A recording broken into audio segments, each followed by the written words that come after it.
Basically, the guy was stealing deposits. And guess who he stole? Probably about 100 grand. Phase 1 is finally completed.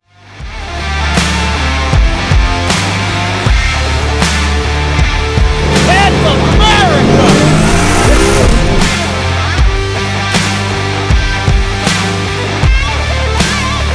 Whoa. Welcome to another episode of Full Circle Garage. The day is finally here. This has been a long time coming, and we are super pumped. But the garage is finally getting expanded. So the guys are here. They got here early this morning. I think the whole process is going to take, what, about 2 days? 2 days, yep. Yeah, and so a lot of pieces, and we'll show you guys what's going on. This was not in the play at all.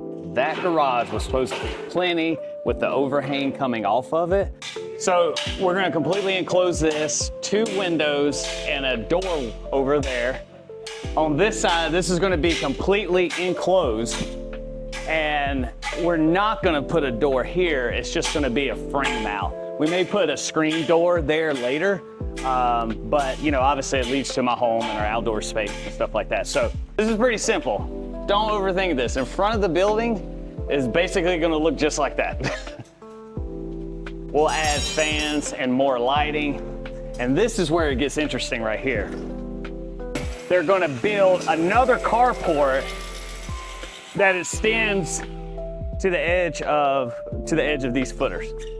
This is gonna be closed about halfway on this side, and on that side, it's gonna be closed all the way, and there's gonna be 2 windows and a door. Because phase 2, when this gets done, is that there's a lean with another single garage coming off where that concrete pad is, 2 roll-up doors to drive through. And then on this side, as you can imagine, another carport is getting extended off of that. And ultimately, I think that maximizes this space till we get ready to buy another property and build something exactly the way we want it. We are going to put another lift in there. This is where a lot of dirty projects that, you know, maybe cleaning. Yeah, that's what the drain's in there for. So like if we need a pressure wash underneath the car, it's just like absolutely destroyed. Or, you know, like the Evo is all nasty rust water, and we'd like to really pressure wash underneath it. It would have been nice to put it there. Instead of here where it's pretty much turned everything into rust. There was an issue. Yeah. And that issue's been brought up once, but I think it needs to be brought up again for people that don't understand why this has taken so long. Yeah, so it was a couple things. Somewhat me, why it took longer, because, you know, I trust contractors to do their job, and I didn't exactly follow up as fast, but, you know, after a few months, I'm like, man, you know what? Something ain't right. So I call, no answer. I'm calling the sales guy at this point. Text, no answer. Call, no answer.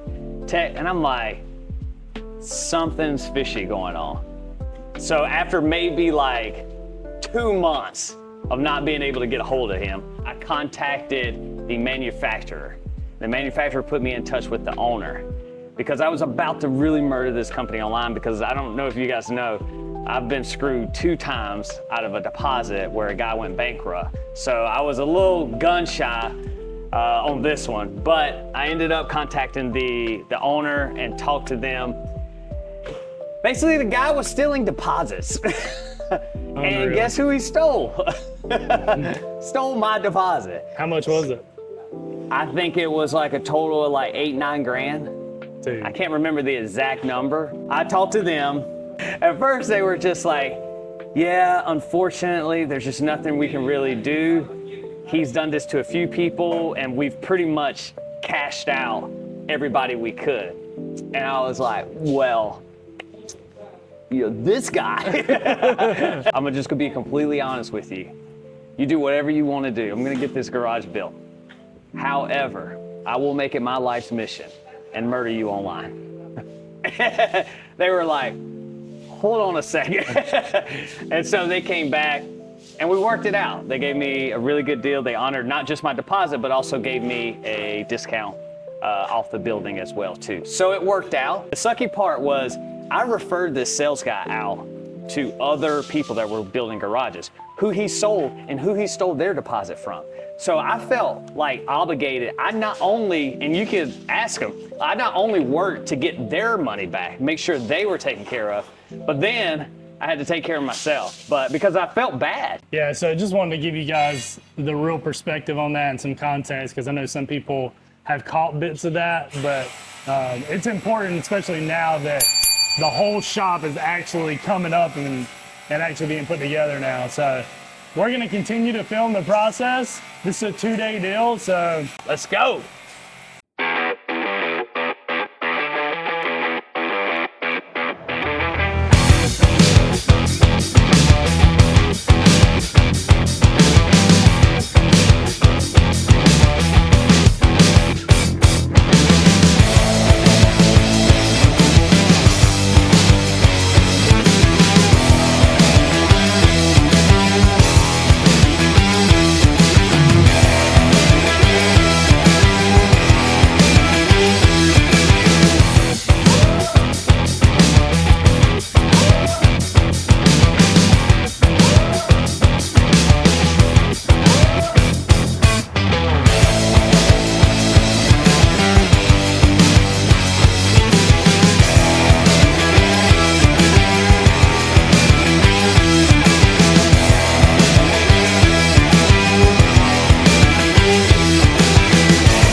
Phase 1 is finally completed. It's been a long process, but we are here. It is long, like long, and I'm talking about like long. You know, ideally, it would have been great to go horizontal, but again, this wasn't a vision that I had in the beginning. Like, I literally thought it was just gonna be a garage. I was gonna have 1 or 2 cars, and then there was gonna be a carport. And I was gonna be totally happy. But things escalated. You know, we're gonna add lights, ceiling fans. It's 14-foot sidewalls all the way through. I get a lot of questions on that. These are 12-foot doors. They're 12 by 12 doors. Cost, that's probably a big one. To enclose this and to add this carport, it was roughly $28,000.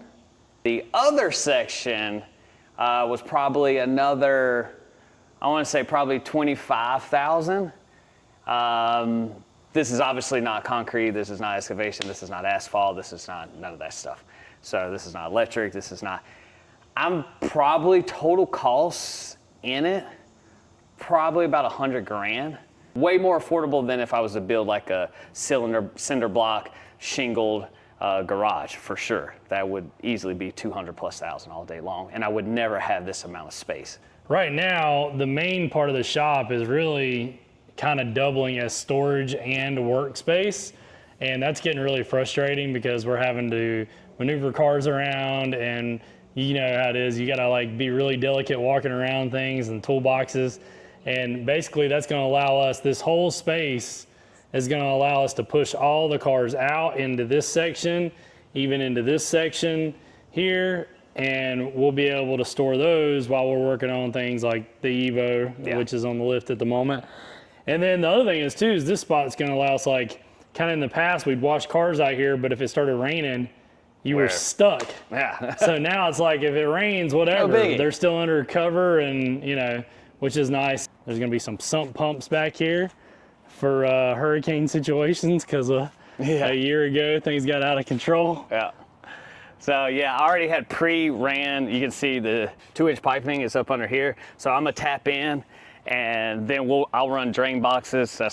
This is ultimately what I do for a living. So I'll put sump pumps in, and then I'll take it and I'll trench me down there, and I'll let the water run to the lower lot. So that way we keep this completely dry. I even have more pumps with mobile piping, sort of say, just in case. I will not go through what I did last time. It's not gonna happen. So the other thing is too, if you guys watched the last episode, you can see the tree and why it had to be cut. It literally just made the room. All right, guys, that's going to do it for another episode of Full Circle Garage. I'm excited. Can't wait to start wrenching, get things out of our way. But next episode, it's going to hit different, guys. You do not want to miss that episode. Tune in, like, subscribe, share, tell your friends. If you can swing some merch, even a sticker. I always give something free, you know? We look out for you, we look out.